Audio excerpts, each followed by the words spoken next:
మిత్రులారా, ఈ కులాల తేడాలు ఇప్పుడు మరీ పెరుగుతున్నాయి మేం చదువుకునే కాలం కంటే. ఎందుకని? మేము చదువుకున్నప్పుడు ప్రైవేట్ కాన్వెంట్ లేవు.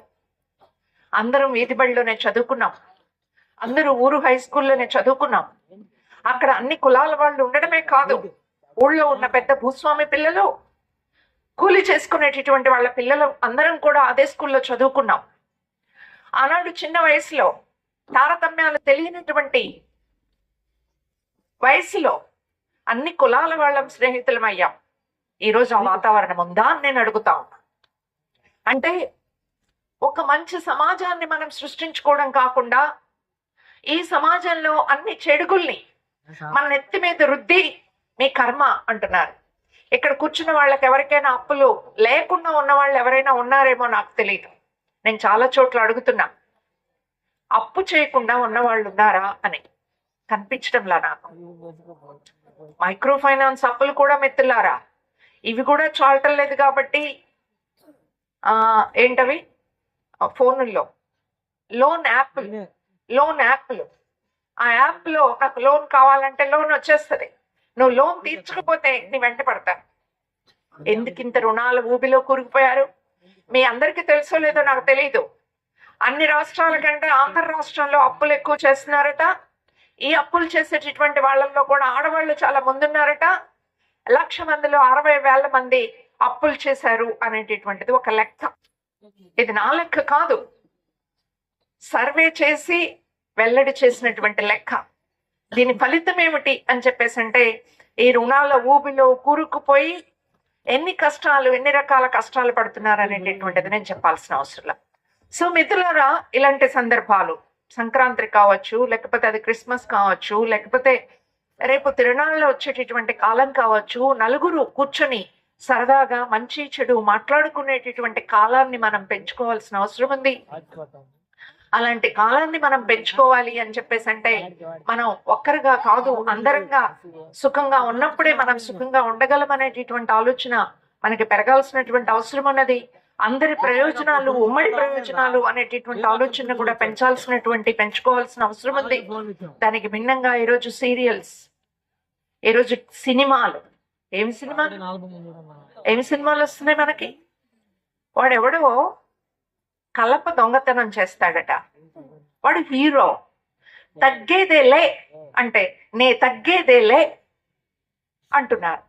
ఎందుకు తగ్గడం? ఎందుకు తగ్గకపోవడం? ఈ విచక్షణమైన ఉన్నదా? ఇలాంటి సినిమాలు ఎందుకు పాపులర్ అవుతున్నాయి? ఆ సినిమాలో యాక్టర్ గొప్పతనం కాదు, కథ గొప్పతనం కాదు మిత్రులారా. ప్రకటనలు ఆ సినిమా ఇంత గొప్పదట అని దానికి ప్రచారం చేసే పద్ధతులు ఉన్నాయే, ఈ పద్ధతుల వలన జనానికి అందరికీ తెలుసు. మీ అందరికీ పుష్ప అనే సినిమా గురించి తెలుసు, లేకపోతే డాకు మహారాజ్ గురించి తెలుసు, లేకపోతే మరి ఇంకొక సినిమా గురించి కూడా తెలిసి ఉండొచ్చు.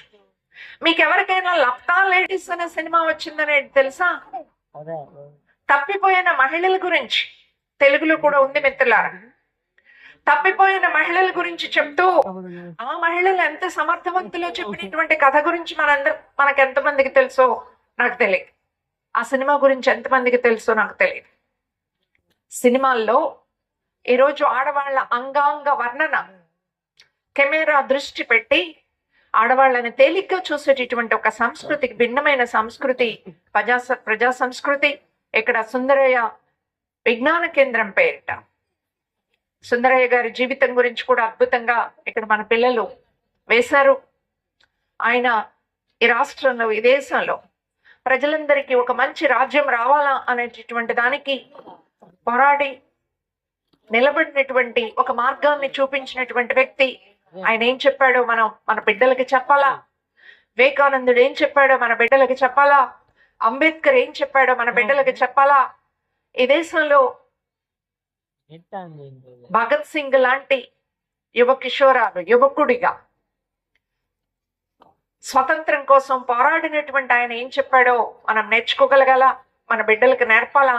నేర్పినప్పుడే వాళ్ళు ఒక మంచి మనుషులుగా తయారవడం కాదు. అమ్మా నాన్నలు వదిలేసిపోతున్నారట, అమ్మా నాన్నలు చూసేవాళ్ళు లేరట, పెద్దవాళ్ళని పట్టించుకునే వాళ్ళు లేరట అని చెప్పుకునే రోజులు కాకుండా పెద్దవాళ్ళని మంచి వాళ్ళని అందరినీ చూసుకుంటూ దేశం అంటే మట్టి కాదోయ్ దేశం అంటే మనుషులోయ్, దేశం అంటే మట్టి కాదోయ్ దేశం అంటే మనుషులోయ్, దేశాన్ని ప్రేమించడం అంటే మనుషుల్ని ప్రేమించడం అని, దేశమును ప్రేమించుమన్నా మంచి అన్నది పెంచుమన్నా అని చెప్పినటువంటి గురజాడ సూక్తుల్ని మనం చదువుతో పాటు తిండితో పాటు మనం ఉగ్గు పాలతో ఇలాంటి విషయాల్ని నేర్పుకోగలిగితే మన చుట్టూ ఉన్నటువంటి చెడ్డ సంస్కృతిని మన నెత్తి మీద ఎక్కి నాట్యమాడుతూ పెత్తనం చేస్తున్నారే పాలక వర్గాలు, మీకు మంచి చేస్తామని ఓట్లు వేసి ఆ తర్వాత మన గోడు పట్టించుకున్న వాళ్ళని కూడా నిలవేయగలిగే శక్తి కూడా మనకు వస్తుందనేది మీ అందరికీ తెలియచేస్తూ, ఎందుకంటే ఎక్కువ సమయం నేను తీసుకుంటే మన పిల్లలందరూ ఎదురు చూస్తున్నారు, ఇంకా చాలు మేడం అని చెప్పేసి అంటారు. అందువల్ల అందరికీ కూడా ధన్యవాదాలు. సెలవు మిత్రులారా.